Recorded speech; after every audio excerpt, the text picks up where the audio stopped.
Dear student, आज हम class 9 का चैप्टर 6 लाइंस एंड एंगल्स का इंट्रोडक्शन देखेंगे। डियर स्टूडेंट्स, एक्सरसाइज के क्वेश्चंस को सॉल्व करने से पहले कुछ बेसिक चीज़ें समझनी बहुत ज़रूरी है ताकि एक्सरसाइज के क्वेश्चंस को अच्छी तरह समझा जा सके और सॉल्व किया जा सके। तो देखिए, सबसे पहले लाइन क्या होती है। ये देखिए, लाइन कुछ इस तरीके से दिखती है। इसमें दोनों साइड एरोज होते हैं। इनको दोनों तरफ से इनफाइनाइटली एक्सटेंड किया जा सकता है। जो लाइन होती है उसकी विड्थ नहीं होती है, उसकी विड्थ को कंसीडर नहीं किया जाता है। इसके बाद आता है लाइन सेगमेंट। लाइन सेगमेंट क्या होता है? लाइन का एक पार्ट होता है। ये बड़ी सी लाइन है, इसका ये छोटा सा पार्ट जो ए पॉइंट से स्टार्ट होकर बी पॉइंट तक जा रहा है, इसे हम क्या कहेंगे? लाइन सेगमेंट कहेंगे। इसकी लेंथ को मेज़र किया जा सकता है लाइक 8 सेंटीमीटर। और ये क्या होती है? फाइनाइट होती है। फाइनाइट होने का मतलब ये इसकी लेंथ को मेज़र कर सकते हैं, इसका मतलब वो फाइनाइट है। आगे देखिए, रे क्या होती है।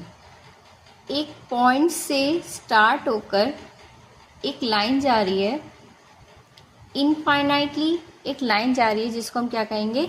रे कहेंगे। इसका एक एंड पॉइंट होता है और जो इनफाइनाइटली क्या करती है? एक्सटेंड करती है, टर्मिनेट करती है। ओके, अब आगे हम देखते हैं कोलिनियर पॉइंट्स। कोलिनियर पॉइंट्स क्या होते हैं? ऐसे पॉइंट जो एक स्ट्रेट लाइन में लाई कर रहे होते हैं, उनको कोलिनियर पॉइंट्स बोलते हैं। जैसे कि हमारे पास पॉइंट है ए बी सी। अब इन पॉइंट्स को ज्वाइन करते हैं। ये एक स्ट्रेट लाइन फॉर्म कर रहे हैं, तो ये पॉइंट्स कैसे पॉइंट्स हैं? कोलिनियर पॉइंट्स हैं। ठीक है। इसके अपोजिट नॉन कोलिनियर पॉइंट्स क्या होते हैं? नॉन कोलिनियर पॉइंट्स वो पॉइंट्स होते हैं जो एक स्ट्रेट लाइन फॉर्म नहीं कर रहे होते, एक स्ट्रेट लाइन में लाई नहीं कर रहे होते हैं। जैसे कि हमारे पास ये 3 पॉइंट्स हैं ए बी सी। अब इनको ज्वाइन करते हैं। ज्वाइन करने पर ये एक स्ट्रेट लाइन फॉर्म नहीं कर रहे हैं, एक स्ट्रेट लाइन में लाई नहीं कर रहे हैं, तो ये पॉइंट्स कैसे पॉइंट्स हैं? नॉन कोलिनियर पॉइंट्स हैं। अब आगे देखते हैं types of lines.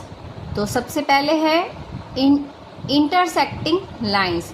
Intersecting line क्या होगी? जब दो लाइन, ये दो लाइन है एल और एम, ये दोनों लाइन एक दूसरे को एक कॉमन पॉइंट पे क्या कर रही हैं? इंटरसेक्ट कर रही हैं, काट रही हैं। तो इन दोनों लाइन को हम क्या कहेंगे? इंटरसेक्टिंग लाइन कहेंगे। ठीक है। इसके अपोजिट नॉन इंटरसेक्टिंग लाइन क्या होगी? दो लाइंस, ये है दो लाइन एल और ये है एम। इन दोनों लाइंस को हम नॉन इंटरसेक्टिंग लाइन कहेंगे। क्यों? क्योंकि ये एक दूसरे को कहीं पर भी, किसी भी एक पॉइंट पर कट नहीं कर रही हैं। ठीक है। जब दो लाइन एक दूसरे को कहीं भी कट नहीं करे तो उसको हम क्या कहेंगे? नॉन इंटरसेक्टिंग लाइन कहेंगे, लाइंस कहेंगे। ठीक है। इसमें क्या होगा कि हर एक पॉइंट पर, आप किसी भी पॉइंट पर ले लो, कहीं भी इन दोनों के बीच का जो डिस्टेंस होगा वो कैसा होगा? इक्वल होगा। अगर इन दोनों के बीच का डिस्टेंस हर एक पॉइंट पर इक्वल होगा तो वो कभी मिलेंगे ही नहीं। तो उन लाइन को हम क्या कहेंगे? नॉन इंटरसेक्टिंग लाइंस कहेंगे। नॉन इंटरसेक्टिंग लाइंस को हम क्या भी कहते हैं? पैरेलल लाइन भी बोलते हैं।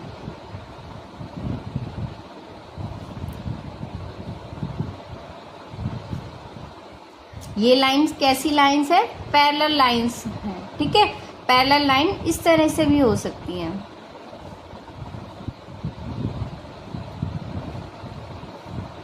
एल और एम। देखो, इन दोनों लाइंस के बीच का डिस्टेंस हमेशा क्या होगा? इक्वल होगा और ये कहीं भी एक दूसरे को मीट नहीं करेंगी। ये भी क्या है? पैरेलल लाइंस है। अब देखते हैं एंगल्स क्या हैं। देखिए एक पॉइंट से होकर ये दो रेज जा रही हैं, ठीक है। ये जो रेज है वो क्या बना रही है, एक एंगल बना रही हैं।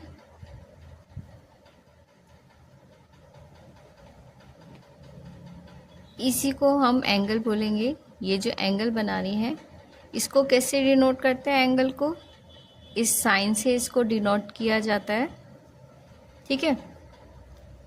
इन दोनों रेज को अब हम रेज नहीं बोलेंगे, अब इनको हम क्या बोलेंगे, आर्म्स बोलेंगे।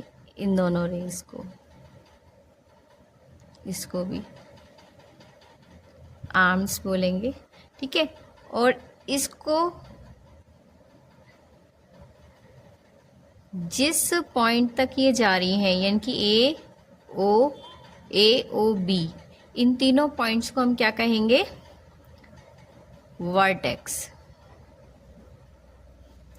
ये दोनों आर्म्स हैं इस एंगल की, ये एंगल है और ये तीनों पॉइंट्स क्या हैं, वर्टेक्स हैं इस एंगल के, इस एंगल के, ठीक है।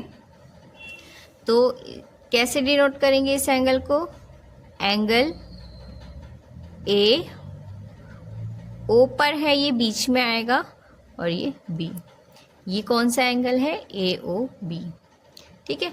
आप देखिए एंगल्स के कुछ टाइप्स होते हैं। सबसे पहले क्या आता है, एक्यूट एंगल। एक्यूट एंगल क्या होता है, जैसे कि ये एंगल है, ठीक है, इसकी मेजरमेंट क्या है, 30 डिग्री है। तो इस एंगल को हम क्या कहेंगे, एक्यूट एंगल कहेंगे। अगर किसी एंगल की मेजरमेंट लेस आती है 90 से, मान लेते हैं एंगल एक्स है, तो एक्स लेस है 90 डिग्री से, तो उस एंगल को हम क्या कहेंगे, एक्यूट एंगल कहेंगे। आगे देखिए राइट एंगल, ये एक रे है और इस पॉइंट से ये रे इस तरीके से जा रही है और ये फॉर्म कर रही है 90 डिग्री, उस एंगल को हम राइट एंगल कहेंगे। मतलब कि अगर किसी एंगल की मेजरमेंट यानी कि ये जो एक्स है एंगल है वो इक्वल है 90 डिग्री, तो उस एंगल को हम क्या कहेंगे, राइट एंगल कहेंगे, ठीक है। आगे देखिए ऑब्ट्यूज एंगल। अगर कोई आपके पास एंगल है, मान लीजिए ये एंगल है आपके पास 100, इस एंगल की मेजरमेंट ग्रेटर है 90 डिग्री, तो उसे हम क्या कहेंगे, ऑब्ट्यूज एंगल कहेंगे, ठीक है। अब आता है स्ट्रेट एंगल। आपके पास ये क्या है, स्ट्रेट लाइन है, इस स्ट्रेट लाइन पर ये जो एंगल है ना, ये जो एंगल है ये क्या है, स्ट्रेट एंगल है और इसकी मेजरमेंट क्या होगी, 180 डिग्री होगी। मतलब अगर एक स्ट्रेट लाइन पे जितने भी एंगल होते हैं उन सभी का सम 180 आता है, तो उसे हम क्या कहेंगे, स्ट्रेट एंगल कहेंगे। स्ट्रेट एंगल के बाद में अब हम आते हैं कंप्लीट एंगल पर। कंप्लीट एंगल वो एंगल होता है जिसकी मेजरमेंट 360 डिग्री होती है, ठीक है। ये एक स्ट्रेट लाइन है, स्ट्रेट लाइन पर ये जो एंगल है ये क्या है, 360 डिग्री है, यानी कि कंप्लीट एंगल कहेंगे इसको। इसके बाद आता है रिफ्लेक्स एंगल।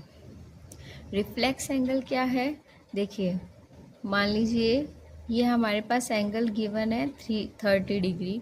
अब इस एंगल का हमें रिफ्लेक्स एंगल चाहिए, तो इसके आउटर में ये जो बाहर की साइड ये जो एंगल बन रहा है ये इस एंगल का रिफ्लेक्स एंगल होगा। और इसको फाइंड आउट कैसे करेंगे, 360 डिग्री में से ये 30 डिग्री माइनस कर देंगे, तो ये 330, ये क्या है, इस एंगल का रिफ्लेक्स एंगल है, ठीक है। अब आगे देखते हैं कॉम्प्लीमेंट्री एंगल क्या होते हैं। कॉम्प्लीमेंट्री एंगल वो होते हैं जिनका सम 90 डिग्री होता है।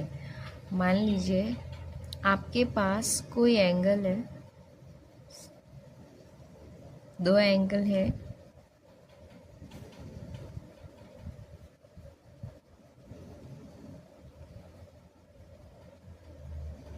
ए और ये है बी। ठीक है, ये देखो स्ट्रेट लाइन पर, एक स्ट्रेट लाइन पर अगर ये एंगल 90 डिग्री का है तो ये जो पूरा पार्ट होगा वो 90 का होगा। ठीक है, ये एंगल और ये एंगल, इन दोनों का सम क्या होगा? 90 degree. A plus B is equal to 90 degree. अगर कोई भी दो, चाहे यहाँ हो चाहे यहाँ हो, किसी भी दो एंगल का सम 90 डिग्री है तो उन एंगल को हम क्या कहेंगे? कॉम्प्लीमेंट्री एंगल बोलेंगे। ठीक है, अब आते हैं सप्लीमेंट्री एंगल्स किसे कहते हैं। सप्लीमेंट्री एंगल वो एंगल होते हैं जिनका सम, मान लीजिए दो एंगल हैं ए और बी, उनका सम अगर 180 डिग्री आता है तो उन एंगल को हम क्या कहेंगे? सप्लीमेंट्री एंगल कहेंगे। ये देखिए, ये स्ट्रेट लाइन है हमारी और इस स्ट्रेट लाइन पर ये एंगल है ए और ये एंगल है बी। इन दोनों का सम 180 डिग्री है, इसको हम क्या कहेंगे? सप्लीमेंट्री एंगल्स कहेंगे। उसके बाद देखिए एडजेसेंट एंगल क्या होते हैं। देखिए ये स्ट्रेट लाइन है, ये हमारी रे है, ए बी बी ये सी। ठीक है, अब ये जो एंगल्स हैं ए ओ सी और बी ओ सी, इन दोनों एंगल की एक कॉमन आर्म है ओ सी। इन दोनों एंगल को हम क्या कहेंगे? इन दोनों एंगल को हम क्या कहेंगे? एडजेसेंट एंगल कहेंगे। मतलब कि अगर कोई दो एंगल है, अगर वो साथ साथ में है, या फिर कह सकते हैं पड़ोसी एंगल है, या फिर उनकी एक कॉमन आर्म है, तो उन दोनों एंगल्स को हम क्या कहेंगे? एडजेसेंट एंगल बोलेंगे। ठीक है, अगर कोई एंगल्स हैं उनकी कॉमन आर्म है या फिर पड़ोसी साथ साथ में है वो एंगल, तो उन एंगल को हम क्या कहेंगे? एडजेसेंट एंगल कहेंगे। आगे linear pair of angle. Linear pair क्या है? एक स्ट्रेट लाइन है, ठीक है, एक स्ट्रेट लाइन पर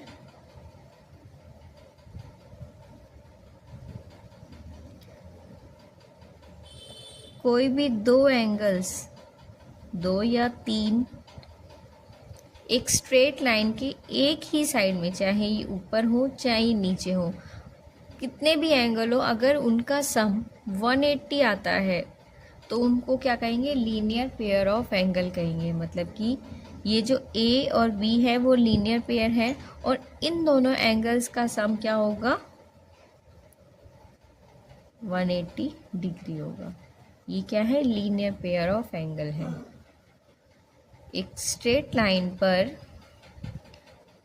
किसी भी एंगल का सम, जितने भी एंगल हैं उनका, अगर उनका सम 180 आता है तो वो लीनियर पेयर ऑफ एंगल्स कहलाता है। आगे देखते हैं वर्टिकली अपोजिट एंगल्स। देखिए दो लाइन, ये दो लाइन, ये इसको कंसीडर कर लेते हैं M और ये है N। ये दो लाइन एक दूसरे को इंटरसेक्ट कर रही हैं एक पॉइंट पर। ठीक है, इन दोनों लाइन को इंटरसेक्टिंग लाइन कहेंगे। जब दो लाइन एक दूसरी लाइन को, एक लाइन दूसरी लाइन को इंटरसेक्ट कर रही है तो उनकी जो अपोजिट एंगल है वो क्या होते हैं? इक्वल होते हैं। जब दो लाइन एक दूसरे को इंटरसेक्ट कर रही होती हैं तो उनके आमने सामने के अपोजिट एंगल क्या होते हैं, इक्वल होते हैं। ये ए है, ये बी है, ये सी है, ये डी। तो इस केस में ए इक्वल होगा बी के और सी इक्वल होगा डी के। ये वर्टिकली अपोजिट एंगल्स हैं।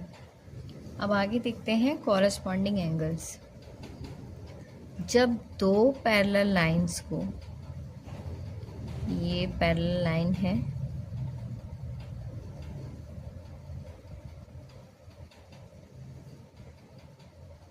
एम एन, दो पैरेलल लाइन को एक लाइन एल, इस लाइन को बोलेंगे ट्रांसवर्सल लाइन। जब दो पैरेलल लाइन को एक ट्रांसवर्सल लाइन क्या करती है, इंटरसेक्ट करती है, तब हमें कॉरस्पॉन्डिंग एंगल मिलते हैं। उस केस में क्या होता है, ये जो एंगल है 1 2 3 4 5 6 7 और ये 8, उस केस में क्या होता है, लाइन के एक ही साइड में, एक ही डायरेक्शन में जाने वाले जो एंगल्स होते हैं, like angle 5, angle 1, angle 5, angle 4, angle 8, ये कॉरस्पॉन्डिंग एंगल्स हैं और ये क्या होंगे, इक्वल होंगे। मतलब एंगल 1 इक्वल होगा, देखो ये एक ही डायरेक्शन में जा रहे हैं, ये लाइन है, ये लाइन है और लाइन के एक ही डायरेक्शन में जा रहे हैं। देखो ये भी ऊपर की साइड जा रहा है, ये भी ऊपर की साइड, ये भी नीचे की साइड जा रहा है, ये भी नीचे की साइड जा रहा है। तो ये एंगल क्या होंगे, आपस में इक्वल होंगे। एंगल 1 इक्वल होगा एंगल 5 के, एंगल 4 इक्वल होगा एंगल 8 के, एंगल 2 इक्वल होगा 6 के, एंगल 3 इक्वल होगा एंगल 7 के। देखिए ये कब होगा, जब दो पैरेलल लाइन को एक लाइन क्रॉस करेगी, ट्रांसवर्सल लाइन क्रॉस करेगी। उस केस में लाइन के एक ही साइड में, एक ही डायरेक्शन में जाने वाले जो एंगल्स होंगे वो क्या होंगे, इक्वल होंगे। एंगल 1 इक्वल होगा एंगल 5 के, एंगल 4 इक्वल होगा एंगल 8 के, एंगल 2 इक्वल होगा 6 के और 3 इक्वल होगा 7 के। देखिए कॉरस्पॉन्डिंग एंगल्स के बाद में हमें देखना है को इंटीरियर एंगल्स कौन से होते हैं। ठीक है, देखिए ये दो लाइन क्या है, पैरेलल है। ठीक है, तो ये जो एंगल 7 है 8 है वो इन दोनों पैरेलल लाइंस के बाहर एंगल है। इसी तरीके से 1 और 2 ये जो एंगल है वो भी पैरेलल लाइन के बाहर एंगल है। हमें चाहिए इंटीरियर वाले एंगल, मतलब पैरेलल लाइंस के अंदर जो एंगल्स हैं वो एंगल्स हमें चाहिए। और वो किस तरीके से, ये जो ट्रांसवर्सल लाइन जा रही है उसके एक ही साइड के जो इंटीरियर एंगल हैं वो को इंटीरियर एंगल होंगे। जैसे ये दोनों पैरेलल लाइन हैं, इनके अंदर एंगल 4 5 3 6। ठीक है, अब ट्रांसवर्सल लाइन के एक ही साइड के एंगल कौन से, 4 और 5, ये दोनों को इंटीरियर एंगल हैं और इनका सम क्या होगा, 180 होगा। इसी तरीके से एंगल 3 और 6 का भी सम क्या होगा, 180 होगा। ठीक है, इसके बाद alternate interior angles. Alternate interiors क्या, पैरेलल लाइन के interior angle but transversal line के अपोजिट एंगल, मतलब एक एंगल इस साइड का हो, एक एंगल इस साइड का हो तो इंटीरियर बट अपोजिट साइड में हो। ठीक है, तो एंगल 4 एंगल 6 ये क्या है, अल्टरनेट इंटीरियर एंगल है और ये कैसे होंगे, इक्वल होंगे। इसी तरीके से एंगल 3 और एंगल 5, एंगल 3 और एंगल 5 भी क्या होंगे, इक्वल होंगे।